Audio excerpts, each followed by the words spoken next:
그러니까 마음이 처음과는 달리 좀 편안해지는 거예요.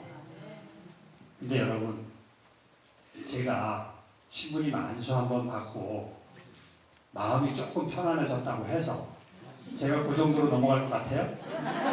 아니, 뭐 그럴 수도 있지. 기도 받았으니까. 그러고 말았어요. 그런데 놀라운 건 그날 밤에 집에 와가지고 제가 수면제 먹어도 잠 못 잔다고 그랬죠? 그날 밤 탄잠을 자게 된 거예요. 하나님께서 저에게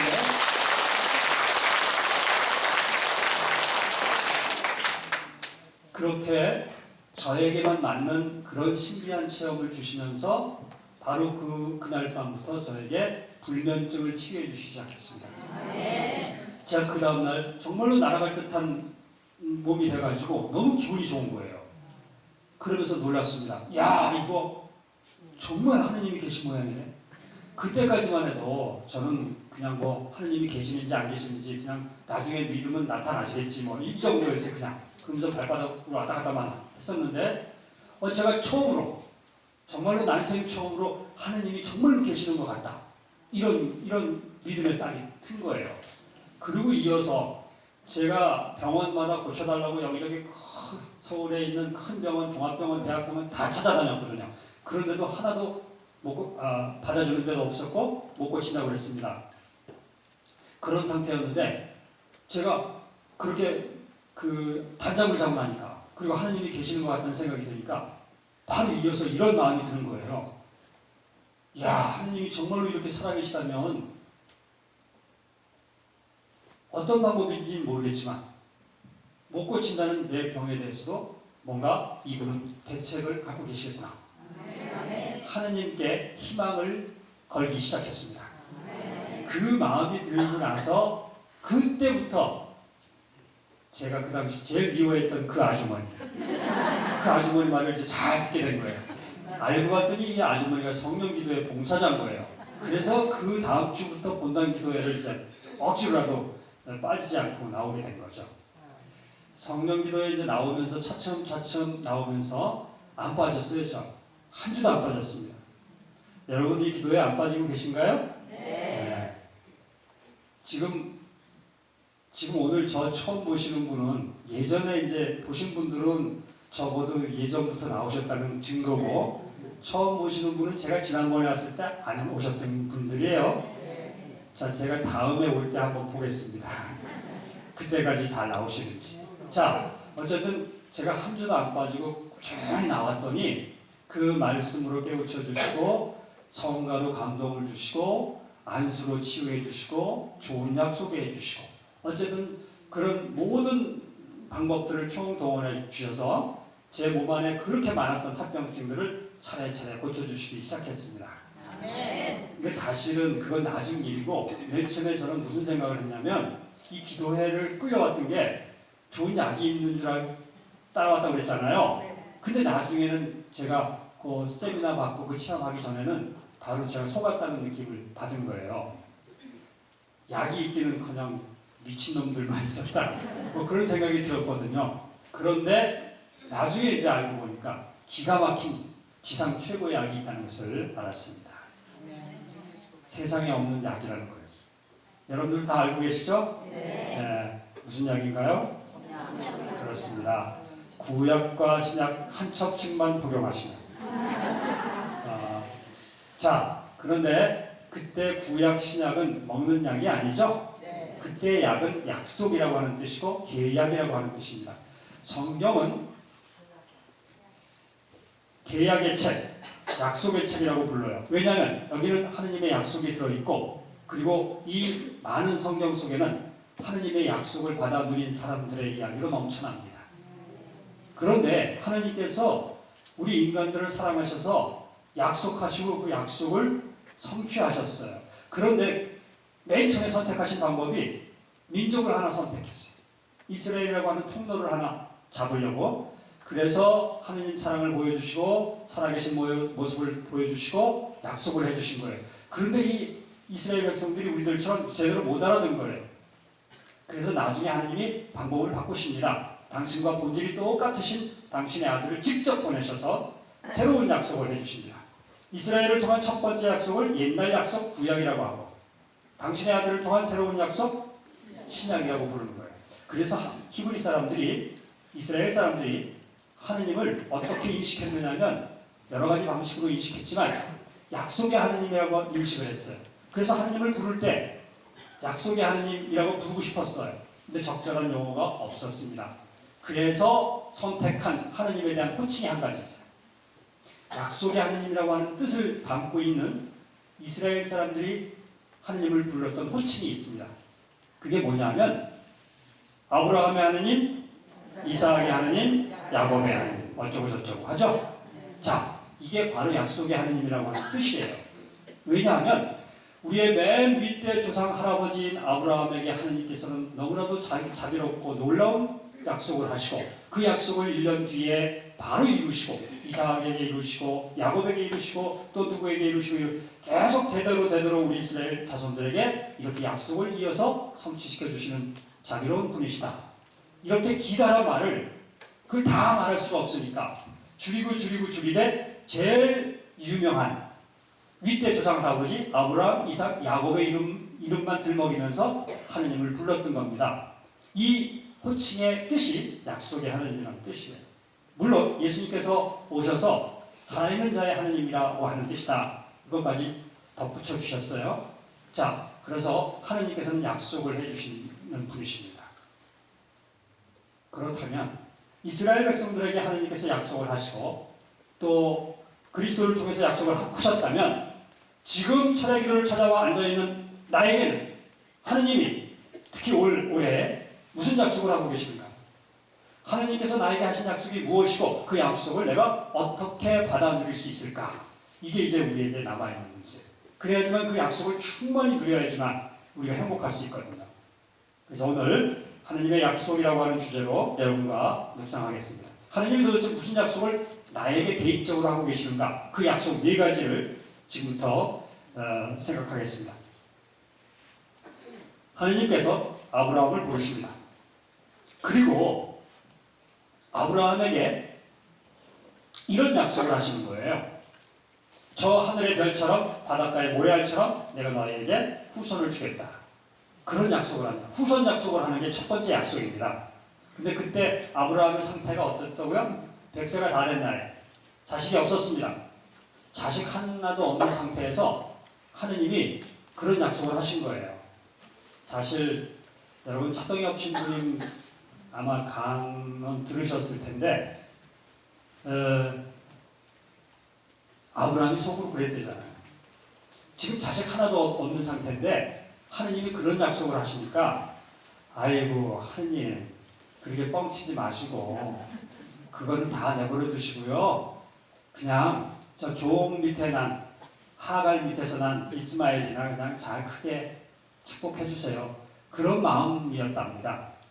그런데 자식 하나도 못 얻고 나이는 100세가 다 됐는데 이 늙음하게 무슨 자식을 무슨 하늘의 별처럼 그냥 하나만 있어도 다행입니다. 그랬는데 하나님께서는 완전히 허풍쟁이처럼 뻥쟁이처럼 그렇게 약속을 하신 거예요. 근데 그 약속을 바로 다음에 웃음의 아들 이삭을 주심으로써 이루시죠. 그리고 이제 후손을 늘려간 거예요. 점점 자손들이 늘어갑니다.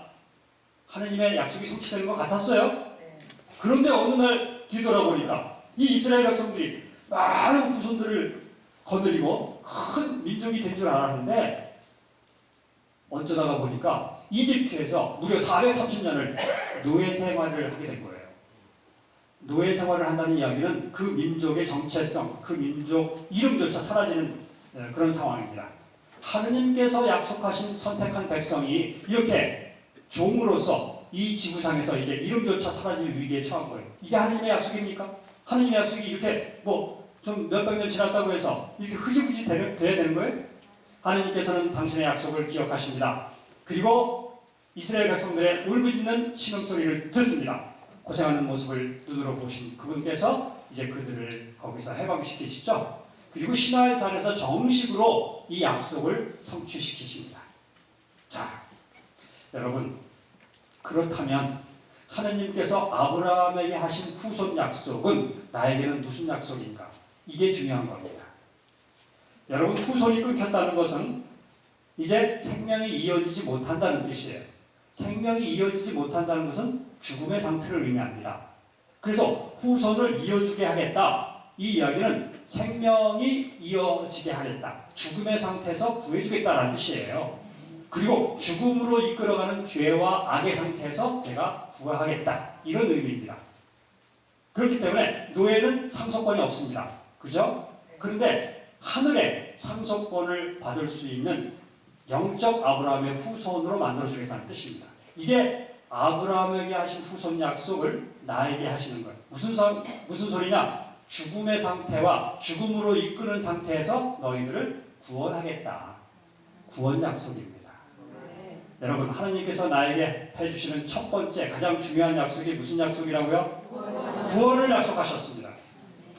이 구원 약속을 당신 아들을 통해서 하신 거예요. 근데 그 구원 약속 어떻게 누리죠? 자, 어떻게 누릴 수 있는가? 어떻게 내 안에서 성취될 수 있는가? 약속하다. 영어로 얘기하면 promise라고 합니다. 근데 이 promise라고 하는 단어를 어원을 살펴보면 물건을 이 앞에다 갖다 놓는다 라는 뜻입니다. 물건을 앞쪽에다 놓는다 라는 말에서 약속이라고 하는 말이 나왔어요. 왜 그러냐면 미래의 일을 미리 땡겨서 얘기하는 거니까. 이 약속이 성취되려면 전제 조건이 하나 필요합니다. 당사자 간에 신뢰관계가 있을 때만 약속이 이루어져요. 모르는 사람하고는 약속 이루어지지 않습니다. 자, 그래서 약속이 성취되려면 신뢰관계가 있어야 돼요. 하느님께서 나를 신뢰하셔서 나를 믿어서 구원 약속을 하셨어요. 당사자가 누구와 누굽니까? 하느님과 나예요. 두 당사자 간에 무슨 관계가 있어야지 약속이 성취된다고요? 신뢰 관계가 있어요. 하느님이 나를 믿고 구원 약속을 해주셨어요. 그 구원 약속 이루어지려면 나도 하느님을 신뢰해야 돼요. 자, 하느님의 구원 약속을 내가 받을 수 있는 딱 한 가지, 두 가지도 아니라 딱 한 가지 방법은 믿음입니다. 그래서 갈라디아서 3장 22절을 보면 예수 그리스도에 대한 믿음을 통하여 믿는 이들이 약속을 받게 되었습니다. 어떤 이들이 약속을 받는다고요? 믿는 이들이. 하느님의 구원 약속은 믿는 이들에게 주어지는 약속이에요. 자, 로마서 4장 13절입니다. 세상의 상속자가 되리라는 약속은 율법을 통해서가 아니라 믿음으로 얻은 의로움을 통해서 아브라함과 그 후손들에게 주어졌습니다.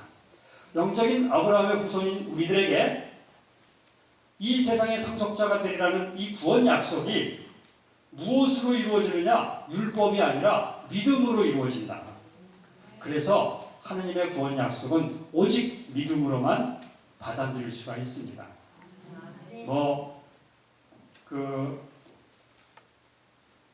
우리 인간의 공로나 노력이나 선행이나 봉사활동 양에 따라서 그것만큼의 대가로 주어지는 게 아니에요. 이거 착각해서는 큰일 납니다. 우리 천주교 신자들이 내가 열심히 기도하고 착한 일을 많이 하고 봉사를 많이 하면 주님이 그거 보시고 아 그래 흐뭇하구나 너 내 마음에 든다 합격이다 그러니까 구원 준다 이게 아니라는 소리예요. 이게 아니라 전혀 자격이 없는데 전혀 아무것도 한 것도 없고 드린 것 죄밖에 없는데 주님이 나에게 거저 우선적으로 구원의 은혜를 그냥 내려주시는 거예요. 그래서 이 구원의 은혜를 받고 싶은 사람은 믿음의 그릇을 갖다 대면 됩니다. 믿음의 그릇을 갖다 대는 사람만이 구원의 은혜를 받아들일 수가 있어요. 구원 약속은 무엇으로 얻는다? 믿음으로 얻는다는 거예요. 그래서 봉사한다고 구원받는 건 아니에요. 이 봉사자들 굉장히 많으신데 봉사한다고 구원받는 거 아닙니다. 이 봉사자들 표정이 아주 안 좋으시네요 지금.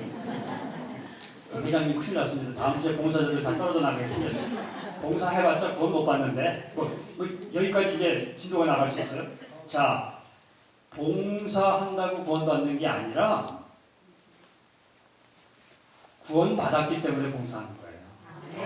그러니까 봉사자는 사람들 가운데 가장 인간의 도리를 아는 사람들이에요.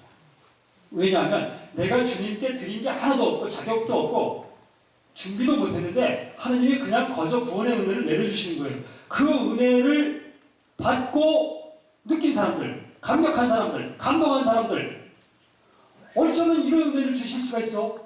나한테 너무나도 감격하고 감사해서 내가 적어도 인간이라면 죽기 전에 하느님의 이 무한한 은혜에 단 10,000,000분의 1억분지 1이라도 갚아야 되는 게 인간의 도리가 아니겠는가? 그런 생각이 들어서 봉사하는 거예요.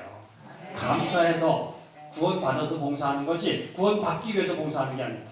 구원받기 위해서 봉사하는 사람이 되면 막 이게 부작용이 생겨요.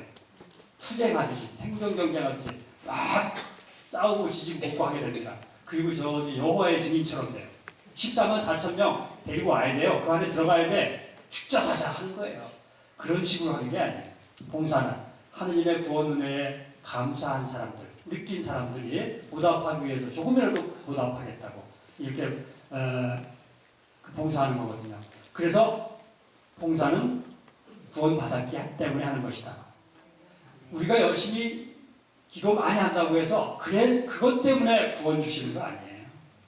착한 일 많이 한다고 해서 구원 주시는 게 아니에요. 그냥 주시는 거 그냥. 그래서 그 구원의 은혜를 받아 누리려면 믿음의 그릇을 갖다 드리는 것밖에 없다. 다만 왜 착한 일을 하고 왜 기도를 하고 왜 봉사를 하는가? 구원의 은혜에 감사해서 사랑으로 하는 것입니다. 순서가 바뀌면 똑같은 일을 해도 헛수고를 할 때가 많습니다. 그래서 우리가 구원 약속을 하느님께서 나에게 첫 번째 구원 약속을 하고 계신데 이 구원 은혜를 올해 내일부터 계속해서 누려야 될 거 아니에요. 이 구원의 은혜를 어떻게 누리는가? 믿음의 그릇을 갖다 대야 돼요. 근데 종쟁이 갖다 대면 얼마큼 구원의 은혜를 받는다고요? 종쟁이만큼 받죠. 뭐 많이 받고 싶으면 어떻게 해야 될까요? 믿음의 그릇을 크게 만드는 거예요. 함지박을 만드는 거예요. 성령의 도움으로. 그래서 이 철학기도에 나오셔서 여러분 그릇 크게 믿음 그릇 크게 만드셔서 이제 올 한 해는 그릇이 요만하잖아요. 그릇이 요만하면 이 치유도 받고 저 응답도 받고 자식 복도 받고 그래야 되거든요. 그릇이 요만하면 여기 쫓아다니고 받으려고 해도 안 들어올 때가 많아요. 그냥 큰 그릇 하나 갖다 놓으면 여기저기 떨어지는 거 다 받거든요. 때에 따라서. 그 그릇만 크게 만들어 놓으면 돼요. 믿음의 그릇만. 성령의 도움으로.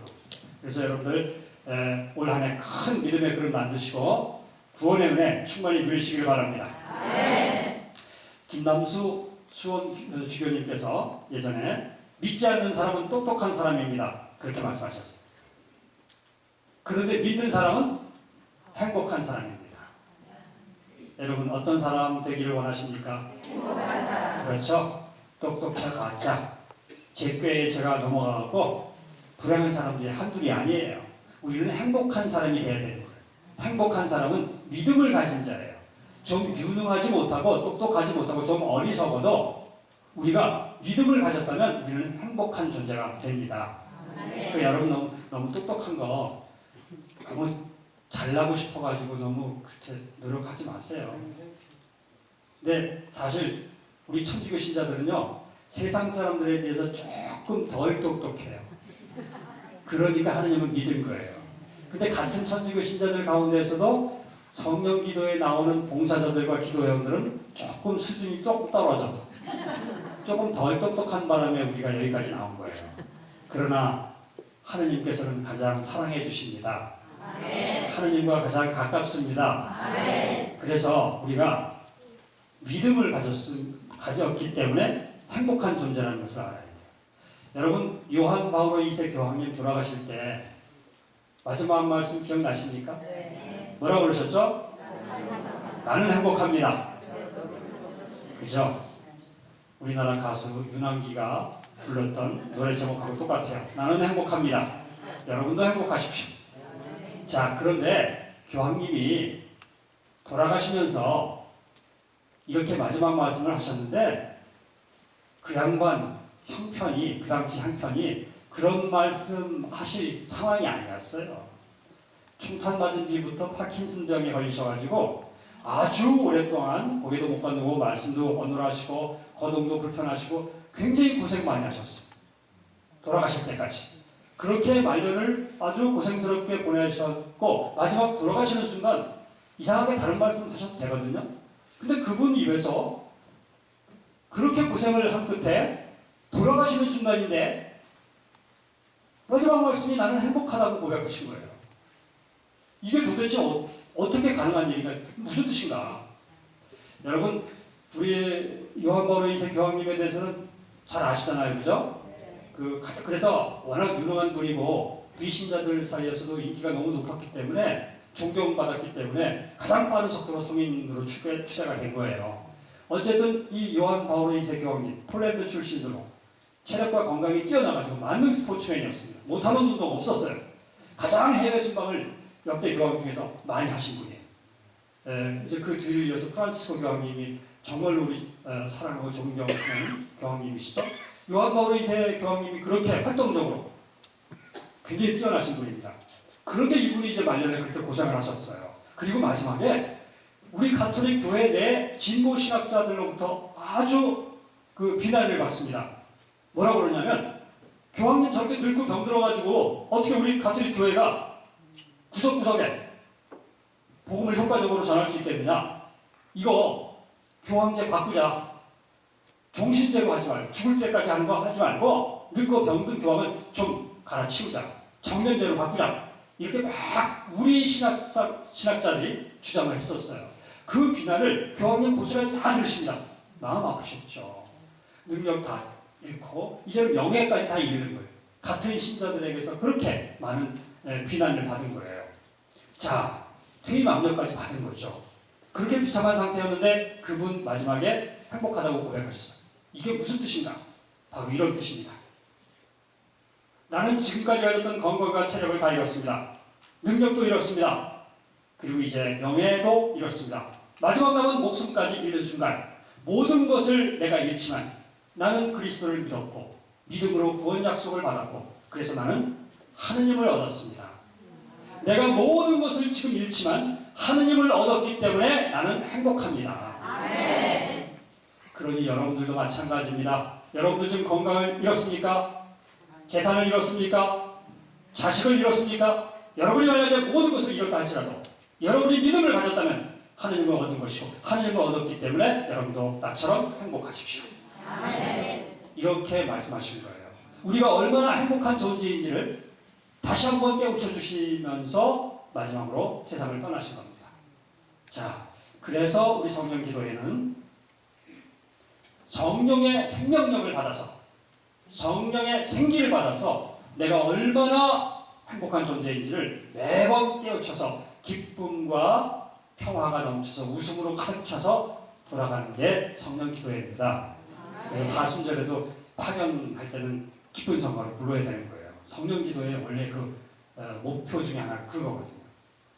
그래서 이곳에서 생명력과 힘을 얻어 가시기를 바랍니다. 아멘. 제가 조금 길게 조금 심각하게 설명을 했더니 여러분 표정을 보니까 행복하지가 않아요. 이 상태로 그냥 기도회 끝나고 가면 아무 효과가 없는 거예요. 자, 그래서 지금부터 조금 훈련을 하겠습니다. 여러분들 옆에 분들, 앞뒤 분들 돌아보시면서 나는 행복합니다 라고 서로서로 고백을 하시기 바랍니다.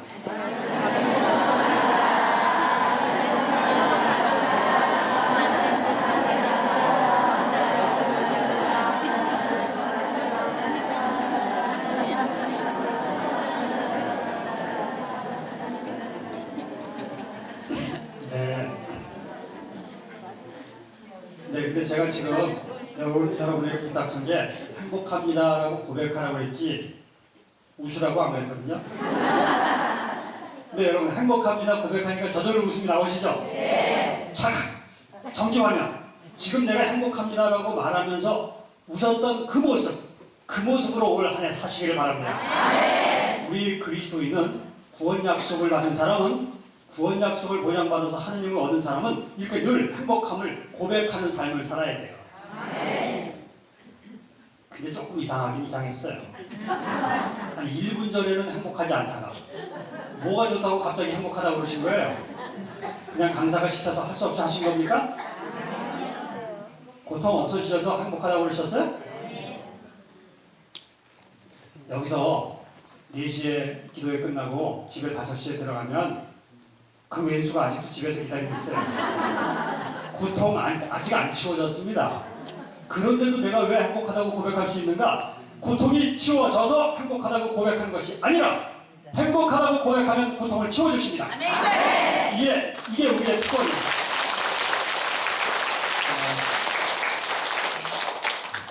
구원 약속을 받은 사람, 그래서 하느님을 얻은 사람, 믿음으로 얻은 사람은 내가 하느님을 얻은 것 자체만으로도 늘 기뻐해야 돼. 기쁨은 그리스도인의 표징입니다. 그래서 우리가 기뻐해야 되는 이유가 그거예요. 그냥 맨날 풀이 죽어서 살면 안 되는 겁니다. 내가 왜 기쁜가? 내가 하느님을 얻었어. 내 고생한 얘기 좀 들어볼래? 그러면서 내가 지금까지 살아온 거 얼마나 불행하고 다른 사람들은 겪지 못했던 그 많은 고통과 어려움을 겪었어요. 내가 이 세상에서 제일 불행한 인간인 줄 알았는데 오늘 보니까 그게 아니라 내가 얼마나 행복한 존재인지를 이제 아는 거예요. 지금 현재 지금까지 나를 힘들게 했던 고통이 한순간에 싹 사라져서가 아니라 내가 하느님을 얻은 자였구나. 내가 그걸 또 잊어버렸었구나. 오늘 하느님을 얻었다는 이 사실 꼭 간직하시고 행복 누리시기를 바랍니다. 하느님의 구원 약속은 믿음으로 얻을 수 있고 이 믿음의 은혜는 큰 믿음을 가질수록 받아들일 수 있으며 내가 믿음을 가졌고 구원 약속을 받았고 그래서 하느님을 얻었기에 얼마나 행복한지를 여러분 잊지 마셨으면 좋겠습니다. 그래서 그리스도인은 늘 행복함을 고백하는 삶을 살아라. 특히 속 썩이는 인간들 앞에 가고 눈으로, 입술로, 표정으로, 말로, 행동으로 행복함을 고백해야 돼요.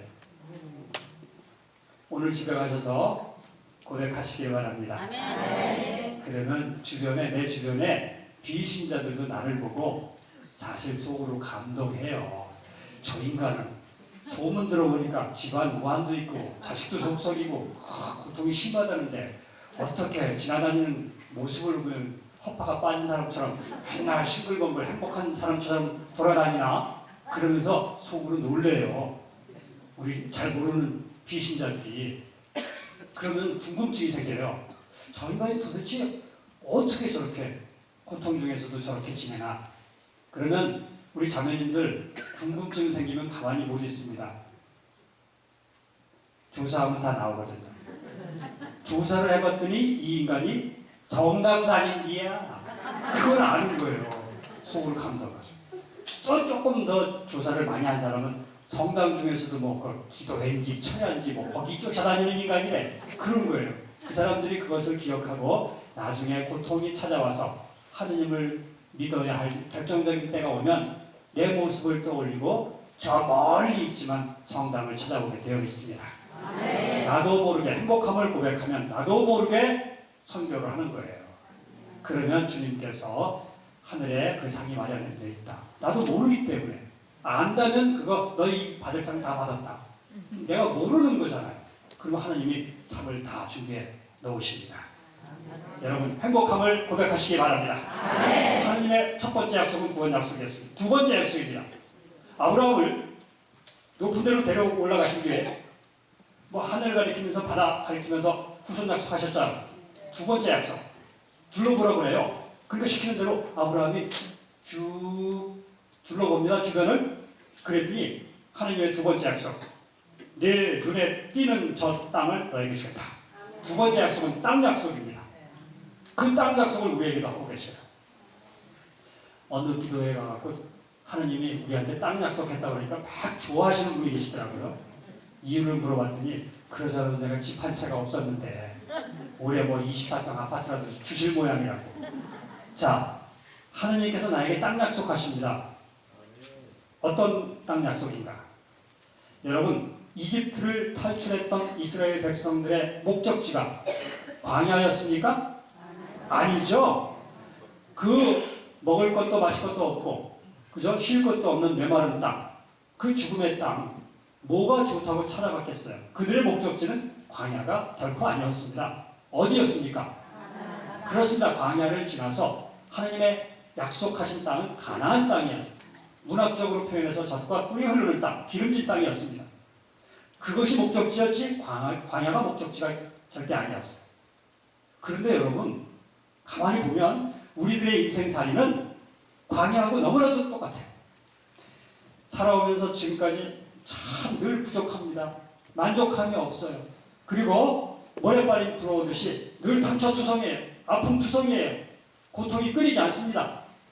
그리고 웅덩이에 빠지고 넘어지고 어쨌든 이 광야를 지나는 것 같아요. 문제 하나 해결하면 또 다른 문제가 생기고 하나 치유해 놓으면 또 이쪽에 아프고 계속 광야를 지나는 아주 고생스러운 그런 인생을 우리가 살고 있습니다.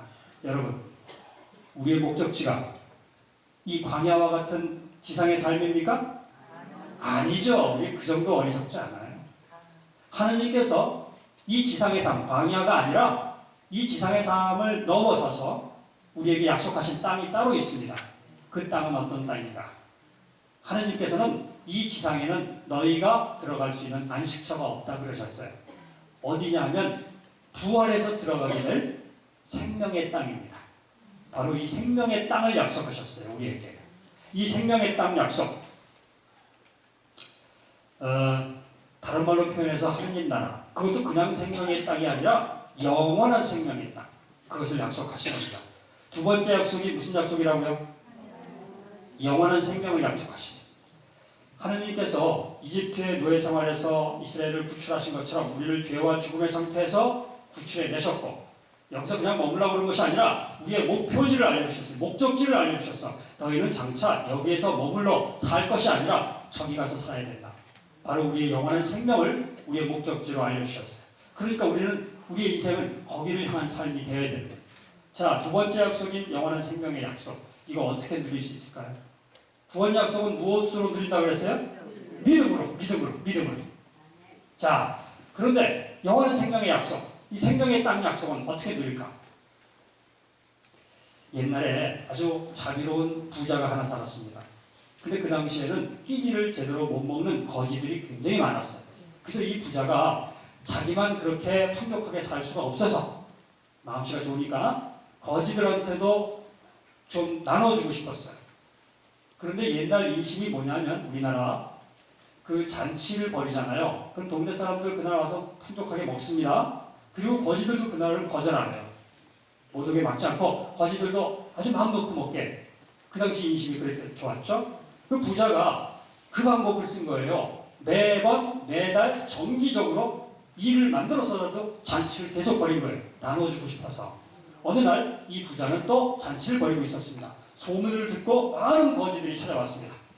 그런데 부자가 마루에 앉아서 가만히 보니까 저 대문에 아주 어린 거지 하나가 등에 짐을 짊어진 채 들어오는 모습을 봤어요. 어린이였기 때문에 그 아이만 특별히 부자 옆에 앉혀놓고 항상 맛있는 음식을 차려줬습니다. 허겁지겁 먹어도 되는 거예요. 근데 등에 짐을 벗어놓지 않고 아주 불편한 채로 먹는 거예요. 그래서 이 부자가 얘야, 너 그렇게 힘들게 먹지 말고 그 등에 있는 짐 다 내려놓고 편안하게 천천히 먹어라. 다 먹고 나면 또 원하면 더 줄 테니까 걱정하지 말고 편안하게 먹어. 여러 번 권했는데도 불구하고 끝끝내 고집을 피우면서 짐을 안 내려놓는 거예요. 등에 있는 짐을. 그래서 이 부자는 좀 이상하다는 생각을 했습니다. 왜 제가 저렇게 등에 짐을 안 내려놓을까? 그래서 다 먹인 뒤에 이제 하나씩 물어본 거예요. 나이가 몇이냐, 어디에서 왔느냐, 이름이 뭐냐. 하나하나 묻다 보니까 놀랍게도 이 어린 거지는 부자의 어렸을 적 같은 동네에 살았던 친했던 친구의 막내 아들인 거예요. 그래서 깜짝 놀랐습니다. 너희 아버지가 아무개 아니냐? 네, 맞습니다. 그런데 너희 아버지가 나처럼 큰 땅 부자인데 네가 어쩌다가 이런 신세가 된 거냐? 하고 물어보니까 이 아이 대답이 저희 아버님께서는 오래전에 돌아가셨습니다. 그런데 죽었어도 그렇지 그 많던 땅을 아들들에게 다 유산으로 물려줬을 텐데 어찌 된 거냐? 그랬더니 이 아이가 하는 말이 저희 큰형님과 둘째 형님한테는 아버지가 큰 땅을 유산으로 물려주고 돌아가셨습니다. 그런데 막내인 저한테는 하나도 유산을 주시지 않았어요. 너무 이상한 거예요. 왜 막내한테만 더 많이 줘야 되는데. 그런데 저희 아버님께서 돌아가시는 날 저를 부르시더니 이 병풍 하나를 주시면서 내가 죽어들라 너는 절대로 무슨 일이 있어도 이 병풍을 등에서 내려놔서는 안 된다. 신신당부를 하고 돌아가셨다는 거예요. 그래서 저는 그때부터 이렇게 바깥에 돌아다닐 때는 절대로 이 짐을 내려놓지 않는 겁니다. 이렇게 얘기해요. 이 부자는 너무나도 이상했습니다. 왜 자기 친구는 막내 아들한테 유산을 주지 않았는가? 그리고 도대체 이게 뭐라고, 병풍이 뭐라고 이거를 주고 왜 내려놓지 말라고 한 건가? 혹시 그 큰 넓은 땅보다도 더 값이 나가는 너무나도 큰 보물급 병풍이라서 그런 건가? 그래서 이 아이를 살살 달랬습니다. 아버지 친구니까 나한테만 딱 한 번만 그것을 보여달라고. 그래서 쭉 펼쳐봤어요. 혹시 너무 귀한 건 줄 알고. 그랬더니 펴보니까 그냥 싸구려예요. 값이 하나도 안 나가는 그냥 일반적인 병풍이에요. 그리고 이 아이가 맨날 짊어지고 다니다 보니까 다 낡아 빠졌어요. 그러니까 이 아이는 어리석게도 값도 하나도 나가지 않는 싸구려 낡아 빠진 병풍을 그냥 아버지 유언이라고 해서 짊어지고 다닌 거였어요. 어리석게도. 이 부자가 너무 이상한 거예요. 자기 친구가 이해가 너무 안 되는 거예요. 무슨 깊은 뜻이 있는 거 아닌가. 그래서 다시 한번 보고 계속 병풍을 살펴봤습니다. 그러다가 뒷부분 구석진 곳에 뭐가 손에 살짝 걸리는 것이 발견이 됐어요. 그래서 이렇게 놓고 뒷부분에 침을 발라서 살짝 떼어봤더니 그 속에서 땅 문서가 나오는 것이었어요. 이 아버지가 막내 아들에게 유산을 안 준 게 아니었어요. 병풍 속에 숨겨서 땅 문서를 준 거예요. 왜냐하면 아들 삼형제가 있었는데 이 막내는 늦둥이고 큰아들과 둘째 아들은 어른이고, 근데 큰아들과 둘째 아들이 다 성질이 아주 못된 거예요. 아버지가 이미 눈치를 챘어요. 자기가 막내한테도 똑같이 땅을 나눠주면 이 형들이 수단 방법을 가리지 않고 막내 것을 다 빼앗아 갈 거라는 것을 아버지는 미리 다 짐작을 했어요. 막내 아들 유산을 빼앗기지 말라고 일부러 눈치 못 채게 그냥 보통 병풍 속에다가 그것을 숨겨 두고 그리고 유산으로 물려줬던 겁니다. 여러분, 이 속 깊은 아버지처럼 우리의 하느님 아버지께서도 우리 한 사람 한 사람에게 영원한 생명의 땅 문서를 다 유산으로 물려주셨습니다.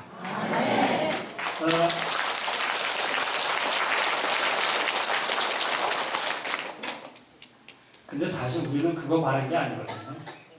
그냥 뭐 생명의 땅 문서 나중에 갈 거 그거 말고 지금 당장 땅. 우리는 그런 축복을 하는데 하느님은 그거 안 주시고 왜 그거 주셨는지 모르겠어요. 근데 왜냐하면 우리한테 지금 당장 이렇게 그 땅을 축복으로 주잖아요. 그럼 우리가 무지하고 어리석어서 마귀한테 다 속아 넘어가서 결국 하느님께 돌아올 때는 빈털터리가 될 거를 아버지께서 다 미리 아셨어요. 그래서 그거 빼앗기지 말라고 마귀가 눈치 못 채게 포장을 잔뜩 해가지고 격경일 표장한 속에다가 하늘나라의 땅 문서를 숨겨가지고 우리한테 다 나눠주셨어요. 그 땅 문서가, 하늘의 땅 문서가 숨겨져 있는 포장이 잘 된 이것을 예수님께서 오셔서 자기 십자가다 이렇게 표현하신 거예요. 그래서 예수님이 당신 따라오려면 자기 십자가 지고 따라와야 된다 이런 거예요. 그거 들고 따라와야지 하늘나라 들어갈 수 있다는 거거든요. 근데 우리는 어때요? 십자가 지금 빨리 버리고 싶죠? 근데 오늘 아셔야 돼요. 십자가 버리면 뭐 버리는 거예요? 땅 문서 버리는 거예요. 그것도 영원한 생명의 땅 문서. 이제 올 한 해는 그 땅 문서 잘 보관하시고 잘 짊어지고 가시기를 바랍니다. 자, 무슨 뜻이냐면 이 지상의 삶을 사는 동안에 자기 십자가라고 하는 이 고난을 잘 인내하는 사람, 여기를 잘 지나가는 사람만이 그 나라에 들어갈 자격이 있다. 그런 소리입니다. 그래서 영원한 생명의 땅은 소망 잃지 말고 하늘나라에 대한 이 소망을 잃어서는 여기 잘 지나갈 수가 없어요. 금방 절망하고 넘어집니다. 근데 소망이 크면 클수록, 망덕이 크면 클수록 이까지 고통쯤이야 내가 못 이겨내겠느냐. 아주 너끈히 이겨낼 수가 있어요. 그래서 여러분들 잘 인내하셔서 우리 모두 두 번째 약속을 누렸으면 좋겠습니다. 우리가 그 하느님 나라의 약속을 얻기 위해서라도 현세에서 잘 인내해야 됩니다. 이집트에서의 그 거짓된 안전, 광야에서의 그 유혹, 현세의 유혹을 잘 견뎌내면서 인내하는 사람만이 영원한 생명의 약속을 누릴 수가 있다 하는 것입니다. 올 한 해 좀 힘드시더라도 믿음 키우셔서 여러분 잘 지고 가시기를 바랍니다.